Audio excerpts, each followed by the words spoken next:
Hey guys, welcome back to more neighbor real estate drama. What would you do if your neighbor constantly stole your firewood? OP had a very interesting answer in this story. Let's dive right into the video. And the first one is titled Sandwich Theft Karen. So on a day I was off work, I was craving a sandwich at lunchtime on a hot day. I traveled to the nearest subway and got in line. As it was noontime, there were quite a few people in line, and as many places they seemed understaffed. I get this, everyone is, nothing the store can do, but what they can, well, the young teenage girl was the only one to make sandwiches while a manager was ringing up the orders when not helping with condiments. So while waiting in line at Subway with like 6 others, I was behind a group of 3 old ladies, the Karens of this story. While not the spitting image of most Karens, you could tell from how they talked with each other that they were the kind of women with resting bitch faces. So then it came time to have their sandwiches made, and of course every one of them wanted a very custom sandwich. This meat, that cheese is a little too much, I want it toasted off. That is too much, I want to switch the bread. On and on. It was annoying as the one girl tried to keep up but was getting frustrated and stressed. Then the manager stepped over trying to help, but with these women, they were not happy with anything. After 15 minutes of making each of these ladies sandwiches, it finally came time to pay.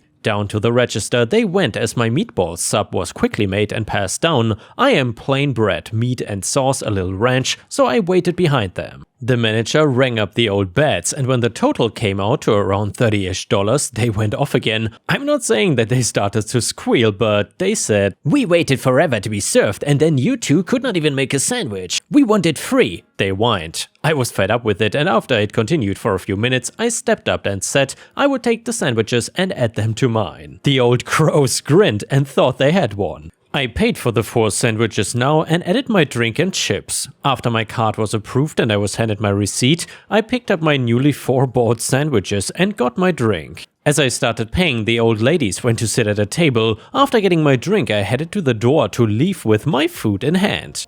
Excuse me, you have our food still. Are you not gonna bring it to us?" Receipt in hand, holding it up. "Nope, I paid my money for my food and will take them back to work." As I headed to the door, these old Karens get up and chased me out the door, which I didn't mind. The staff had enough of them, and I can take some abuse from crazies. "You need to give us our food, or we will call the cops and have you arrested." I knew this was dumb, but as I said, nothing better on a day off. Please be my guest, I assure you they won't be doing anything about this. One of them started to pull out a phone and call, while the others began telling me how I must love stealing from old ladies and how they knew this person or that person and I would be in jail for a long time. Well, they called. I stood there not saying a word, which is hard to do being belittled, but I had the store crowd watching by this point. Soon enough, a few units pulled in, and as they got out, a look of confusion crossed their face. "Officer, are you the guy they called about because you matched the description?" Me, "Yeah, I'm what they call in on me." "Officer,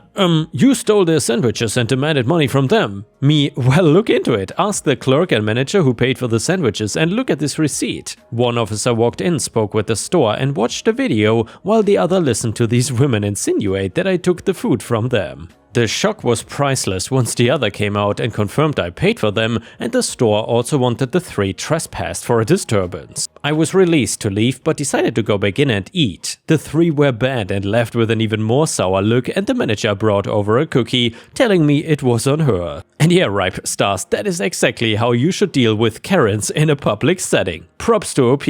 Either way, the next one is a nuclear revenge story titled Karen Stole My Firewood, so I made their house explode. And by the way, if you've watched until here, please don't forget to subscribe to my channel to not miss any of my daily uploads. Thank you so much. For context, this happened in Asia. This is from back in the 90s, I wanna say 96 or 97. Anyway, this is second hand since my dad told me some details that I had no clue about, so apologies if this is all over the place. When I was growing up, we lived right outside the suburbs in a small neighborhood. Everyone knew each other, and there were a few growing families that lived there that had kids. My family lived next door to a large family with 5 kids. They were really nice. My dad said that he had never met 2 people that were so kind. I remember having sleepovers with the older girls when I was in middle school, and the younger siblings were really nice too. If we hung out, they would usually come over to my house or we would play outside. I did not realize that they did that because their house was not the nicest.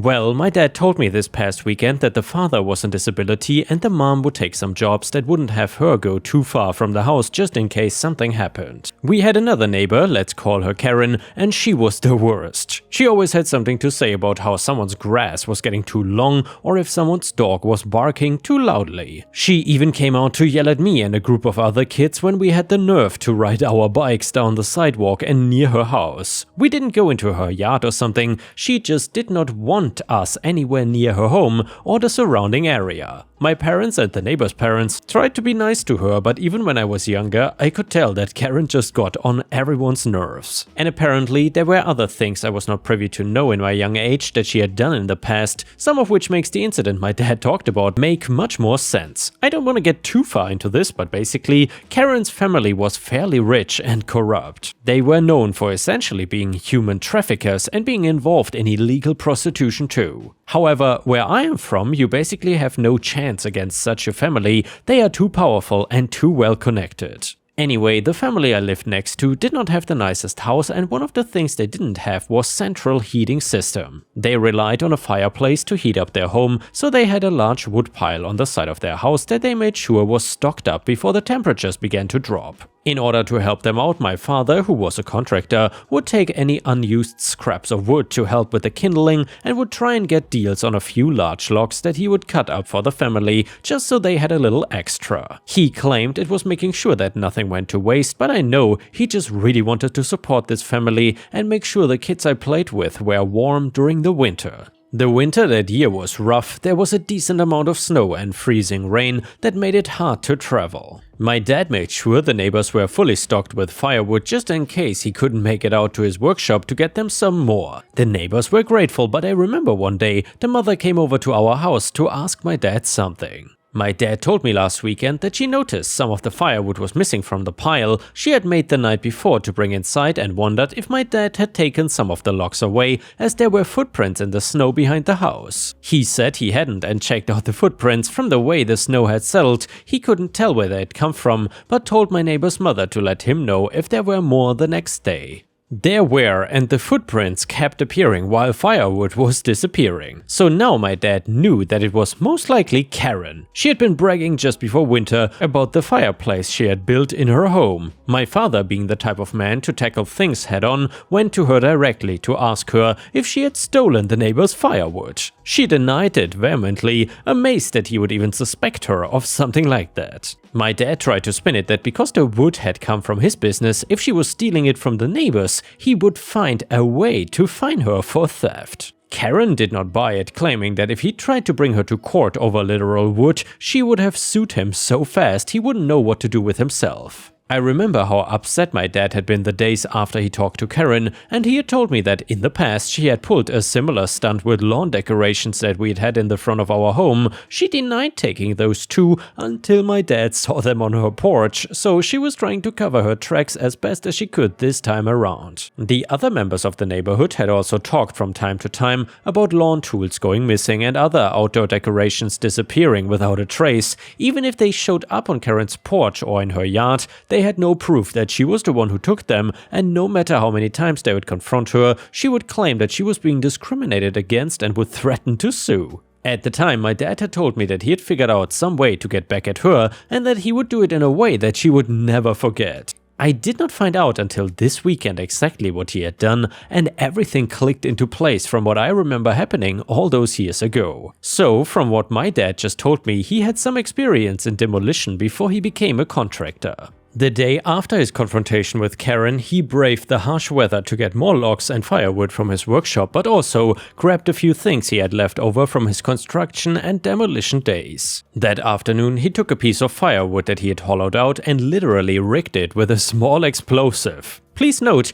I had no idea that he had done this in the house, but he said that I'd been at school and my mom had been at work, so if anything were to happen, we wouldn't get hurt. I'm still trying to find the words to describe how I feel about this years later. So anyway, he took the rigged log and set it outside on the wood pile and told my neighbors to not use any wood from outside over the next few days. He had cut up a bunch of logs when he was at his shop in the afternoon, so he just brought those inside so that they didn't have to go out for more and avoid the rigged one. I remember that night jolting out of bed after hearing a loud boom that rumbled the house. I ran from my room and into my parents' room to tell my mom and dad, but they were already up. We all went outside and could see smoke billowing from Karen's chimney, far more than there would be from a regular fire. The neighbor's parents were outside too, and we all headed to Karen's house to find out what happened. She stood outside in the snow in nothing but boots and a chunky rope, screaming about how her fireplace exploded. I remember how cold it was, the wind whipping at my face, the lights from the approaching fire trucks lighting up the snowy street. I remember my mom holding me tight, but the one thing I'll never forget is the look on my dad's face when he looked away from Karen's house. I remember he was smiling, but at the time I had no idea why. Karen had not been hurt, but her living room and the fireplace were completely destroyed. She had complained about the cost of redoing an entire room for months afterwards. The neighborhood was a little suspicious, of course, since the explosion seemed very random, and figured that someone had planned it. At first, their thoughts went to my neighbors, but because the neighbors had never confronted Karen about stealing their firewood, they were not considered suspects. My dad had been the one who suspected Karen in the first place, and he had been the one to meet with her, but no one else put two and two together. Or if they did, they said nothing. In the end though, it was deemed a freak accident, since logs can have pockets of air in their knots that could cause a small explosion if heated. If Karen had said anything to the police or fire department about where she had gotten the wood from, she did not mention my neighbors at all. I realize now that she did that because if she admitted where she got the firewood from, she'd be admitting to stealing, and that would be enough for the police to charge her. My dad told me over the weekend that Karen never tried to steal from the neighbors again. He also never spoke to her again about the incident, so he didn't know if she knew to suspect him, but he didn't care. He said he had done it because he hated how much she bullied other families and wanted her to get a taste of justice that came with a random act of destruction. I asked him if anyone from the fire department found anything relating to the explosive he rigged up, but my dad, in a very scary way to cover up the evidence, used a bunch of wood dust from his workshop to pack the explosive. If there was anything in relation to the explosive, the fire department and the police would equate it to the amount of dust residue they would find. And since part of Karen's living room had gone up in smoke as well, they would find bits of plastic and plaster all around to begin with, and would just suspect that she got a bad piece of wood. In short, my dad got revenge not just for our neighbors, but for the other things that Karen had stolen from us, and most likely other families. I also consider myself very lucky that I was a good kid, because if I wasn't, I wonder if I would be on the receiving end of some very scary revenge. And yeah, Ripe Stars, let me know in the comments if you think OP's father went way too far here, or if that was appropriate. Let me know what you think in the comments. The next one is a malicious revenge story. A little bit of background first. So I had started working for this particular company in March of 2011. I was hired basically on the spot once I demonstrated my knowledge of the product that I would be working on, and started 2 days later because of a deadline that had to be met. I had a very specific contrast for what I did. I was thrown in the deep end, a sleepless 7 days followed by the end I managed to do a decent job on the first of many products. 2 months after I started, my direct boss, general manager, was let go and not really replaced properly, but a consultant took over their responsibilities. I should also add that the majority of operations were in Australia, while a smaller team operated in the UK, which is also where the CEO was based, despite 80 to 90% of products coming out of our office. Towards the third quarter of 2011, the CEO's contract ended and was not renewed, so the hunt began for a new CEO, who was eventually found and began working also in the UK location. After a very busy 2011, hiring approximately 30 new employees and launching a bunch of new products, business was booming until the second week of January 2012. By this point, upper management could not stay on top of everything, bringing in the COO of the parent company to oversee operations in Australia. This is because we had a lot going on, but the CEO was based in the UK and was new. At this point, we had a group meeting where we learned the future of the company and that operations in Australia would cease on June 30th, 2012, the end of the financial year in Australia. This was followed by management explaining that everyone except a handful of people would be made redundant with payouts. payouts. The handful who would remain will instead be made redundant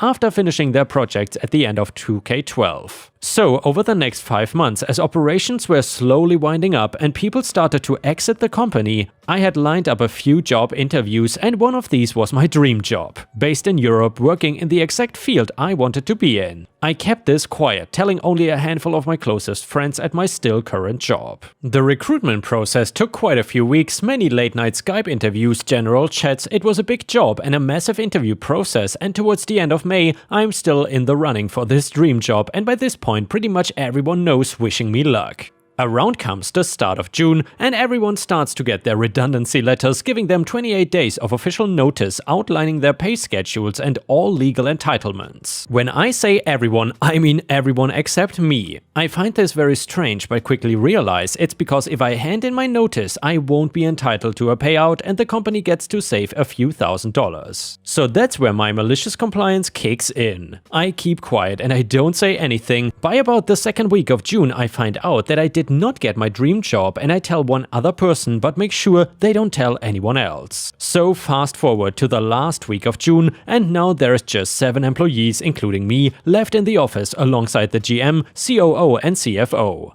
Everyone except me has packed up their desks and at this point just showing up to basically be social and reminisce. On the second last day, I run into the COO. Remember, he was from the parent company brought in to oversee the winding up of operations, next to my desk, and he goes, "You must be saddened that tomorrow is the last day, huh?" Casually I respond with, "Oh, is it? I know it'll be quiet, but I didn't realize it's my last day." He takes a closer look at my desk, still not packed up, has the most confused look on his face and responds with, "Yeah, it's everyone's last day. Why wouldn't it be your last? Oh, I never got a redundancy letter." At this point, I can see the expression on his face go from, "Huh?" to, "Oh crap," in the hope that I would get a different job and resign, so I don't get redundancy entitlements among everything else going on. Between the GM, COO and CFO, they forgot to issue me an official redundancy notice. At this point, he realizes all this and goes, "Oh, come and see me in my office in 30 minutes. Half an hour later, I go to his office and he is sitting there with the CFO by his side, but also kind of behind him. There are a few papers on the desk. I sit down and he starts, "Sorry, we didn't do this properly at an earlier point, but here's all your redundancy paperwork." The first piece of paper is the official letter. I pick it up, start reading, and the first thing that catches my eye is the date. It had been backdated to 27 days previously, and now this is a 2-copy letter that needs to be signed by both employer and employee. I put it down and go, "That's not today's date." He gets flustered and responds with, "Sorry, we forgot to get you, but the notice was issued on that day." Me, "It might have been issued then, but this is the first I'm seeing of it, and you will note it has not been signed by me." Him, "Yes, but you knew this was coming." Me, "I did, but I assumed I would be retained for longer because I wasn't given official notice." Him, "What do you want us to do now?" Me, "Put today's date on it and I will sign it." Him, "But legally we need to wrap up operations before the end of the month. We cannot do that." Me, "You could try to fire me instead, but I don't think Fair Work Commission would be satisfied with your reason of me not wanting to sign a falsified redundancy letter."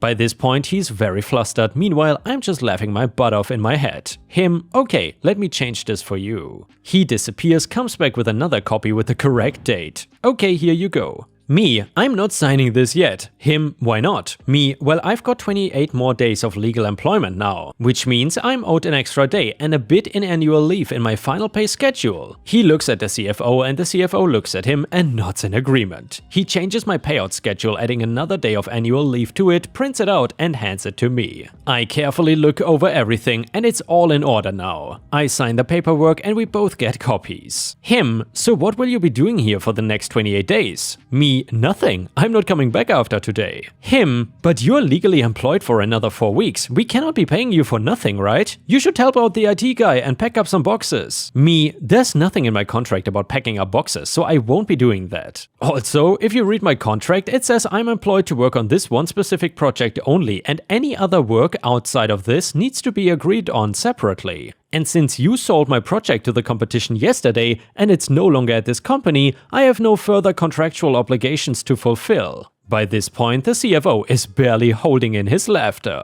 Him, "Well, that's not fair. We have to pay you an extra month for nothing." Me, "That's not my problem. My contractual obligations have been fulfilled." I'm gonna pack up and go home at 5 p.m. Him, okay, please make sure it's not before 5 p.m. I get back to my desk and pack it up in less than 5 minutes and put all my belongings in a box. And then I just sit around doing nothing. One of my colleagues who was remaining for a few more months comes over and asks, what was all that about? I explain everything in detail. He lets out the biggest booming laugh, goes to his office, closes the door and continues laughing. 15 minutes later, the CFO comes over and goes, you don't have to stay until the end of the day. You can take off whenever you want. And this is the story of how I got an extra month's pay due to management's incompetence. And yeah guys, with this we have reached the end of the video. However, if you cannot get enough of my content, please don't forget to subscribe to the channel to not miss any of my daily uploads. And also check out my podcast by searching for Ripe Stories on Spotify, Amazon, Audible and other podcast platforms. You will often find exclusive episodes and early access to new content. Furthermore, please check out my Patreon by going to patreon.com/ripeyoutube or my YouTube membership program for even more exclusive stories. Thank you so much and I will see you again tomorrow.